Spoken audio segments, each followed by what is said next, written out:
Hello दोस्तों, नमस्कार, आदाब, सत श्री अकाल। आज जो आप लोगों के लिए जो केस लेकर के आया हूँ, यह जो केस जो देख रहे हैं, ये प्रोटोजोअल डॉनर काउंट सिंड्रोम का केस है। ये डॉनर काउंट सिंड्रोम एक ऐसी बीमारी है जो एक मेटाबॉलिज्म बीमारी है, जिसमें पशु जो है चारा भी खाता है, पशु खड़ा होने का प्रयास भी करता है, पशु का गोबर भी नॉर्मल होता है, पशु का पेशाब भी नॉर्मल होता है, पशु में चंचलाहट भी रहता है। पशु देखने से लगता ही नहीं है कि यह बीमार है।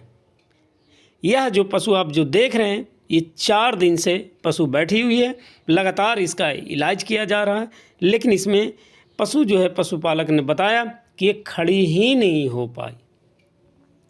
डॉनर काउंट सिंड्रोम एक मेटाबॉलिज्म बीमारी है, जिसमें कैल्शियम, फास्फोरस, मैग्नीशियम, पोटेशियम और ग्लेशियम, ग्लूकोज की कम या ज़्यादा होने के कारण पशु जो है वो बैठ जाता है। और इसमें जो डॉनर काउंट सिंड्रोम का जो लक्षण है कि पशु जो है वो चारा बंद नहीं करते हैं। ये प्रोटोजोअल डॉनर काउंट सिंड्रोम इसलिए कि इसमें जो है पशु का जो है टेम्परेचर था। पशुपालक ने बताया कि इसका जैसे ही इलाज किया गया, उसके बाद जब इसका टेम्परेचर डाउन हुआ, पशु बैठ गया। पशु चारा खाते हैं लेकिन खड़ी नहीं हो पा रही। लगातार इसका फ्लूइड दिया जा रहा, सलाइन किया जा रहा, लगातार इलाज किया गया, लेकिन इसमें कोई सुधार नहीं हुआ। पशु यूं ही बैठ कर के ही चारा खा रही है और बार बार प्रयास कर रही है।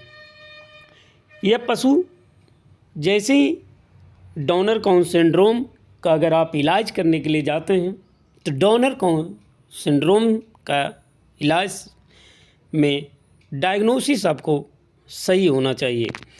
पशु की डायग्नोसिस के लिए आपको सबसे पहले तो उसका जाते के साथ पशु का पोजीशन बैठा हुआ देखें कि कहीं डॉग सिटिंग तो नहीं है, पशु कहीं फ्रॉग सिटिंग में तो नहीं है। अगर पशु देखिए, इसका एग्जामिनेशन के लिए आप जो है भलवा म्यूकस मेम्ब्रेन का भी एग्जामिनेशन करें।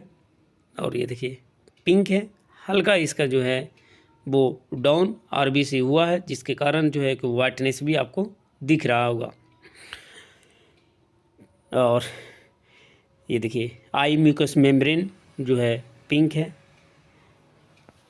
तो इस तरह करके आपको एग्जामिनेशन करना है। डायग्नोसिस ज़रूरी है, क्योंकि डायग्नोसिस के बिना जो है किसी भी पशु का आप सही इलाज नहीं कर सकते हैं। और ये देखिए स्क्रीन को खींच करके देखा जा रहा है कि इसमें जो ग्लूकोज है, जो चीनी की कमी कितना हुआ। कहीं चीनी की कमी के कारण तो पशु नहीं बैठ गया, क्योंकि प्रोटोजोअल था। प्रोटोजोअल में जो होता है, जो सर्रा जो होता है, ट्रिप्नोसोमा इवनसाई नमक जो ब्लड प्रोटोजोआ होता है, वो पशु का जो ग्लूकोज होता है ब्लड का, वो खाते हैं, जिसके कारण भी पशु जो है वो बैठ गया है। डॉनर काउंट सिंड्रोम पशु का डायग्नोसिस करते करते आपको पशुपालक का भी डायग्नोसिस करना है। पशुपालक की डायग्नोसिस आपको क्या करना है? सबसे पहले तो पशुपालक को, अगर आप पशु का इलाज करने से पहले पशुपालक को से ज़रूर आप बोलें कि यह जो पशु है 8 दिन, 10 दिन या 15 दिन, 20 दिन भी लग जाएगा इसको खड़ा होने में, क्योंकि डॉनर काउंट सिंड्रोम एक ऐसी बीमारी है जिसका कोई जादुई इलाज नहीं है कि आज अभी इलाज किए और तुरंत खड़ा हो जाए। इसीलिए डॉनर काउंट सिंड्रोम का इलाज करने से पहले पशुपालक का डायग्नोसिस ज़रूर कर ले। और इस पशु को जैसे ही पशुपालक को मैंने बताया कि यह पशु जो है 10 दिन इसका, देखिए इलेक्ट्रिसिटी पूरा है पशु में, खड़ा होने की पूरी प्रयास कर रही है। सिटिंग पोजीशन भी पशु का बेहतर है, पशु खड़ी हो जाएगी, लेकिन इसका कोई सही टाइमिंग नहीं है कि आज इलाज करे और पशु तुरंत खड़ा हो जाए। पशु खड़ा होने में 10 से 15 दिन भी लग सकता है, और जिस दिन पशु खड़ी हो गई उसके अगले दिन से इलाज इसका बंद हो जाएगा। लेकिन पशुपालक को ये बताना ज़रूरी होता है कि इसका जो खड़ा होने का जो टाइमिंग होगा, क्योंकि पशुपालक बार बार यही जोड़ देता है कि 4 दिन से ये पशु खड़ा नहीं हुई, इतने खर्चे हो गए और इसका प्रोग्रेसिव क्या होगा। कोई भी डाउनर काउन सिंड्रोम का प्रोग्रेसिव जो होता है वो पुअर होता है। पुअर होने की वजह होता है कि जो उसका बेड होता है, उसको जब भी आप डायग्नोसिस करते हैं तो उसका बेड भी ज़रूर ध्यान दें कि बेड उसका मिट्टी है या फर्श है। अगर फर्श है तो आपको पशु का खड़ा होने का चांस कम हो जाता है, क्योंकि पशु लगातार प्रयास करते रहती है, जिसके कारण जो है वो फर्श पर स्लिप करती है। स्लिप करने से कारण उसका जो मांसपेशी है वो धीरे धीरे खिंचाव होता है। खिंचाव होने की वजह से उसका रैप्चर करता है। कभी कभी तो ऐसा होता है कि पेरिलेवियन, टिबियन और टिबियन नर्व जो है वो भी डैमेज हो जाता है, लेकिन उसमें पीछे वहाँ वैसा दिखता नहीं है, जैसे लग रहा है कि हिप जॉइंट डिसलोकेशन हो गया है। वो उसका पोजीशन आते आते पशु का कम से कम 15 दिन लग जाता है। इसीलिए ये जो आप पुआल जो देख रहे हैं ये फ़ोन पर बताया गया था, तभी इन्होंने पुआल डाला है।